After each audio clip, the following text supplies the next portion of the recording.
Armoede is iets van gisteren, iets van vandaag en helaas ook van morgen. Alleen wat je nu ziet is dat er echt vele honderdduizenden gezinnen niet rond kunnen komen. En dagelijks stress hebben of ze het eind van de maand nog kunnen halen of ze hun kinderen nog kunnen geven wat nodig is.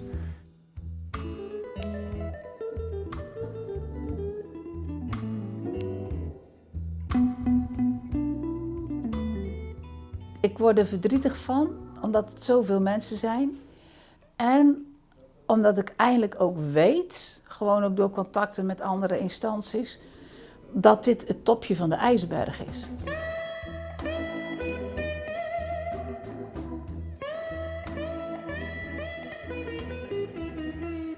Het punt van armoede is dat als mensen wat langer leven, dan weten ze ook dat je ziet dat in dat gezin is het niet goed gegaan.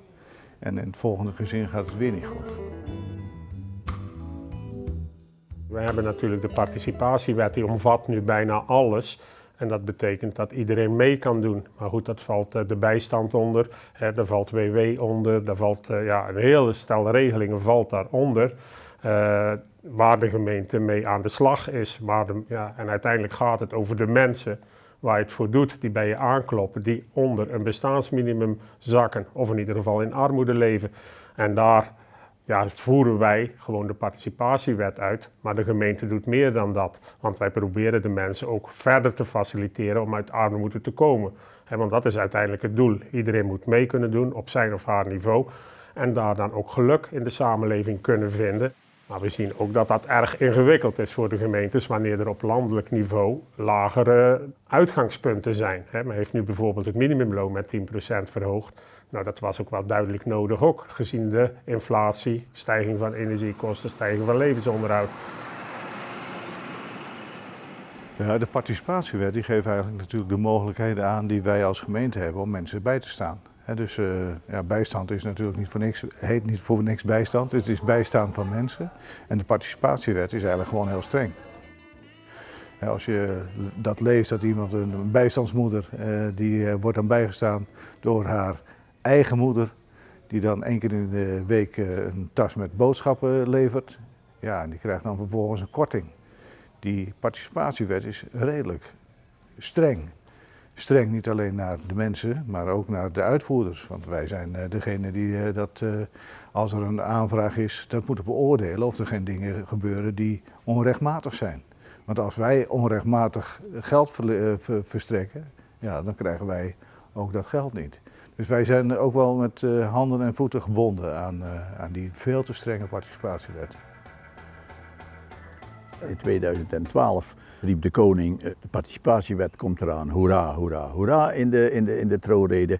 En de minister-president die riep, je moet zoveel mogelijk de mensen zelf verantwoordelijk maken voor.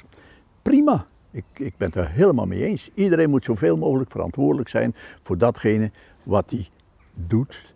Maar je moet het wel kunnen. Ja, en in Nederland, we leven hier met 18 miljoen mensen, zijn er ongeveer 16,5 miljoen. Misschien nog iets meer of iets minder, die dat prima kunnen, die niks nodig hebben van al die hulp uit de participatiewet. Maar er is ook een categorie mensen die wel die hulp nodig hebben. Erken en herken die mensen. Ja, de kwaliteit van die samenleving, dat die afhangt van hoe je juist voor die categorie van mensen zorg draagt.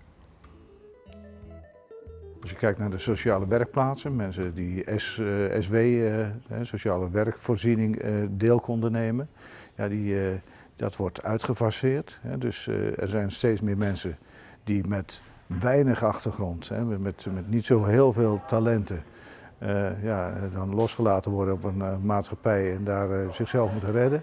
Waar vroeger veel nadrukkelijker op gelet werd. En dat is natuurlijk echt gewoon niet goed, dat is echt slecht. Gelukkig is er dan nog wel de sociale werkvoorziening die we hebben.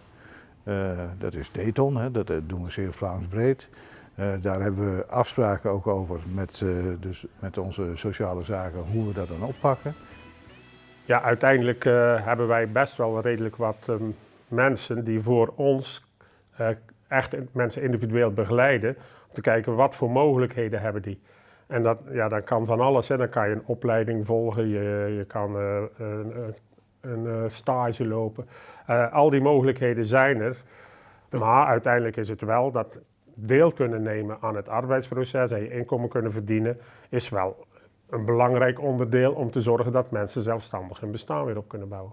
En daar hebben we allerlei instrumenten voor. We hebben het werkservicepunt dat daarvoor werkt, het UWV. Nou, er zijn allerlei organisaties die trachten om mensen deel te laten nemen in het arbeidsproces.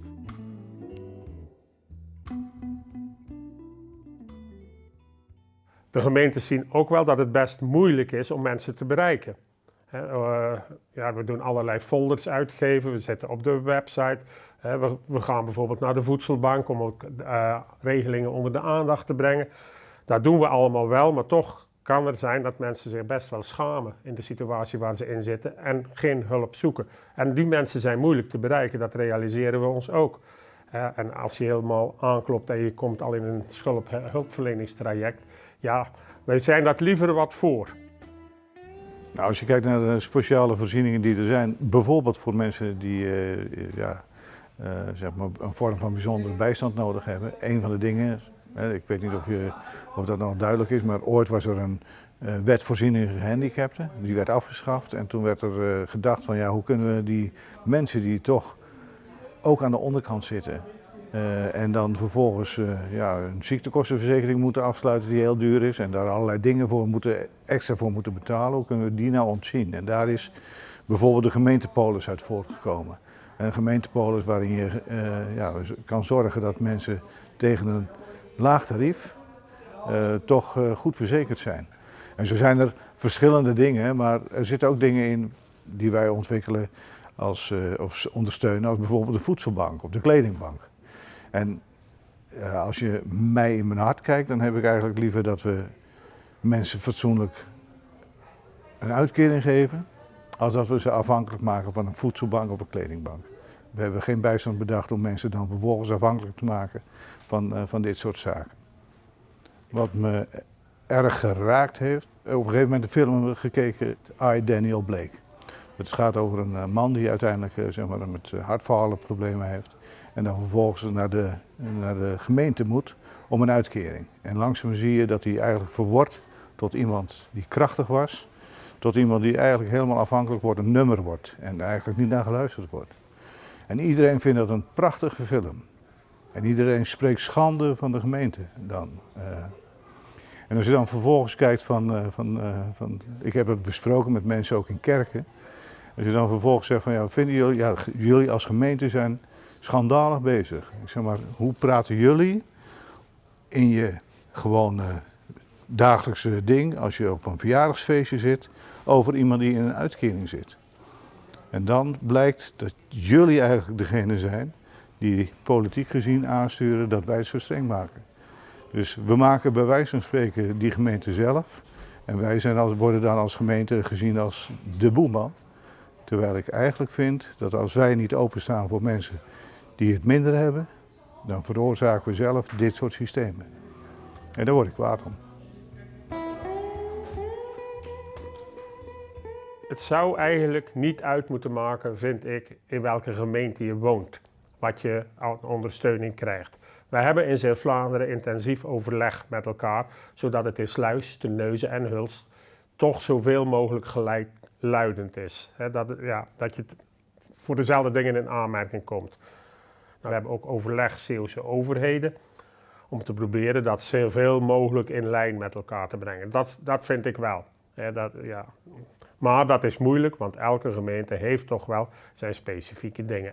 Heel lang was de wens om te kijken voor vrij vervoer. En dat hebben we nu, het minimaproduct heet dat dan, hebben we nu voor een jaar een pilot. En dat is na de spitsuren, in de daluren, kunnen mensen dan gratis reizen. Nou, en daar hebben wij van gezegd, wij hopen dat dat dan ook weer meer deelname aan de maatschappij oplevert. En daardoor ontstaan er dus verschillen. En daar werk ik dus zelf ook aan mee, ondanks dat ik eigenlijk wel zou willen dat het in de gemeentes wat meer eenvormig zou zijn.